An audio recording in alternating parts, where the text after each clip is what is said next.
Hey, what's up? It's Jim, and today I'm going to talk about the film Hairspray from 1988. And this continues my series where I review all of the films of John Waters. This film is kind of the beginning of the second half of John Waters' career, the more mainstream part of John Waters' career, the point where people started going, why don't you go back to the disgusting, controversial cult films? And suddenly you had a PG film, which was not how they planned it. This and Polyester share the same kind of backstory, where they didn't really anticipate these films getting the release that they got, but it happened anyway. And Hairspray got a PG rating. If you look at any press for this movie at the time, everyone was like, John Waters made a PG movie? My memories of this movie, it would always annoy me when I was first getting into John Waters. If I'd ask anyone what John Waters movie they'd seen, they'd go, oh, I love Hairspray. Oh, of course, typical, you fucking love Hairspray. It used to annoy me, but I also loved Hairspray. It was on TV a lot. I could watch it pretty much any time because my brother and sister could see Hairspray. Not that my parents were like, don't watch Pink Flamingos around them. I had some sense that like that was not okay. And the other stuff wasn't really okay to watch around them either.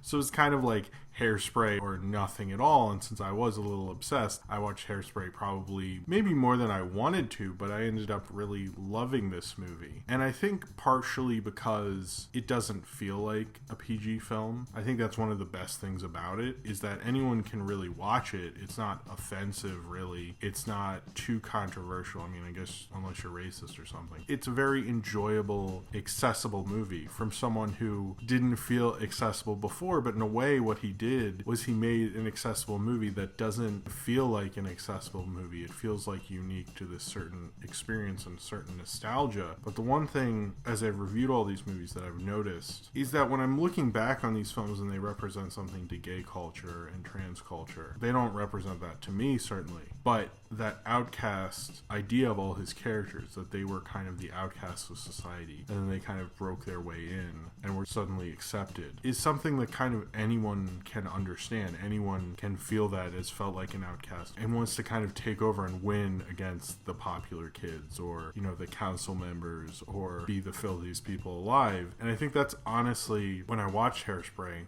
why it's become so universal and grown with time. Tracy Turnblad, played by Ricki Lake, who is a young girl growing up in Baltimore City, and she loves the Corny Collins Show, a daily teen dance show, and she knows all the dances, and she even goes to the record hop so she can dance and meet her favorite council members, as they are called, or kids dancing on the Corny Collins Show. She eventually tries out and gets on the Corny Collins Show and becomes a big hit. But as she's representing larger women and becoming very popular, she also realizes that there's a huge segregation problem, as this film takes place in 1963 in Baltimore, and that they won't let black kids dance on the Corny Collins Show except for one day a month on Negro Day. And so she starts going to more of the record hops on the black side of town, going more to those dances, hanging out with Motormouth Maybelle, and fighting and protesting the good fight to get the Corny Collins Show to hopefully integrate, and so everyone can dance together on the Corny Collins Show. It wasn't a gigantic hit when I was a kid. Since I grew up in Baltimore, it felt like possibly one of the biggest movies ever, but it grew over time on home video. It could be played a lot on TV because you didn't really have to cut that much out, and anyone can see it and you can play it during the day. But also, ironic humor had really risen since the last John Waters movie. He hadn't made a film in 6 years since Polyester. He had tried to make a Pink Flamingos sequel that Divine didn't want to do. He had written essays and books, and then he comes back with this. But at the time, you know, David Letterman had happened. Ironic humor had really broken through in America in a way that made Hairspray possible to be a bigger movie. And it kind of hit at the right time because 88 was before the boom of ironic humor in the 90s. It's a film that would play very well for many, many years.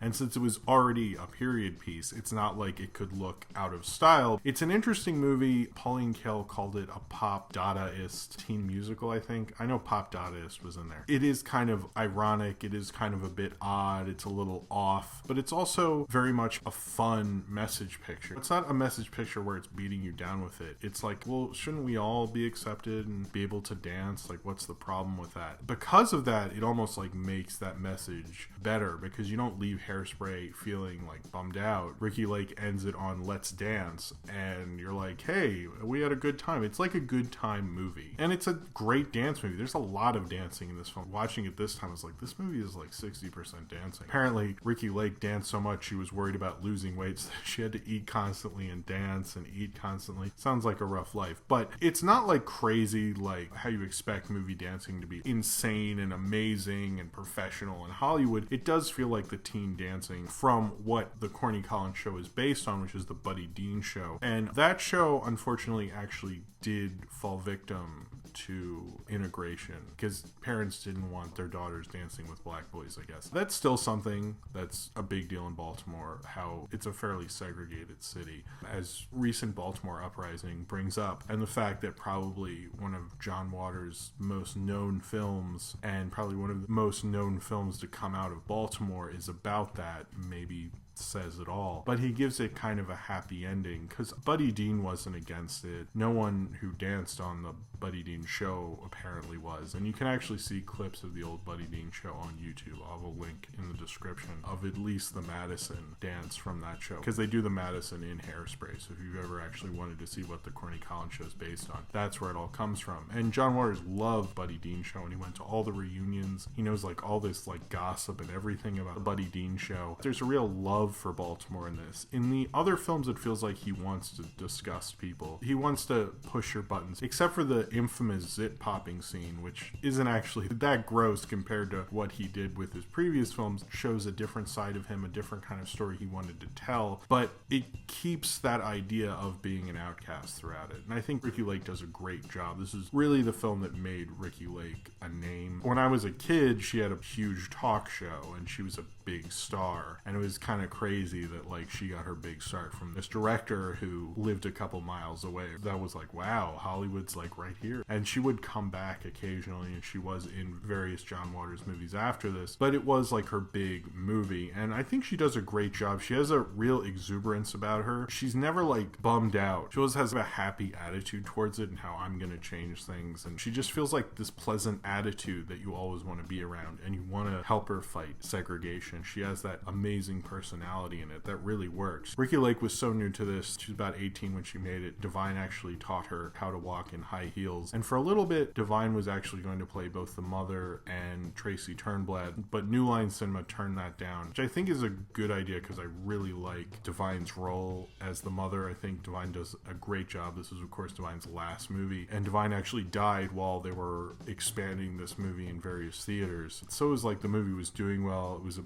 modest hit, became an even bigger hit later, and Divine kind of died at the height of fame, really, for Divine, which is always sad, I think, because Vincent Canby even said it was one of the best performances of the year. A lot of people think it's a very strange performance. Kale even mentions that in her review, but I think it kind of works for it. John Waters always says she went from being a monster to a mother, but the mother role is one of my favorites. She doesn't get to say a lot. She isn't the star, but it's almost like one of those incredible supporting performances, and I do think it's one of Divine's best. I kind of prefer the role in Pink Flamingos, but I still have always liked this performance where she's like, and my diet pill is wearing off, and when she quotes the Bob Dylan lyrics. Divine's delivery and her and Jerry Stiller are great together. Both the two teams of parents you see in this film, Sonny Bono and Debbie Harry, and Divine and Jerry Stiller, just amazing casting. The casting in this movie is out of this world, just out of this world how good the casting is, and everyone is great. I love Sonny Bono and Debbie Harry together, great. Their daughter Amber, who was played by Colleen Fitzpatrick, who would later go on to be Vitamin C, who did that Graduation song. She was like a semi-big pop star in the late 90s. So you can see Susan Lowe and Mary Vivian Pearson cameos. Mink Stoll has a good role as Corny Collins' producer. I like Sean Thompson as Corny Collins. And if you see footage of Buddy Dean, he does a good job of emulating that. Buddy Dean has a cameo in this when I think it's the mayor or the governor is coming up to his house and he plays a reporter. John Waters says it in the commentary that he looks the same, but if you see the footage, once if you knew who Buddy Dean was, you'd recognize him. One of the reasons I like this movie is I like the humor, I like how funny it is. John Waters movies aren't like bummer movies, but this has such an exuberance about it. It feels very much like Tracy Turnblad's energy. There's always an exuberance about it. As much as you have Amber and her parents trying to ruin things, it still feels like everything's gonna kind of work out. And maybe it does feel like kind of that Fox Searchlight kind of thing where they make a very soft, digestible, nice movie like Win-Win or Cedar Rapids. It feels like that kind of vein. But with John Waters, it's almost like he can do that, but he still has things like The Roach. He still has weird jokes like when the mom goes into Baltimore and the guy's just trying to sell her a taste. She's just like freaking out that he's gonna mug her or something, and other people are just laughing at her. And everything she says in that I just thought was hysterical. When I was a kid, that scene, I would be on the floor. That was so hilarious. It manages to do all the things a John Waters movie should do, and I guess has to do or whatever, but can still be PG. And I think that shows his strength as a director and a storyteller and an auteur, is that you know this is a John Waters movie, but it doesn't feel like a letdown. It doesn't feel like he's sold out. The idea of selling out is changing who you are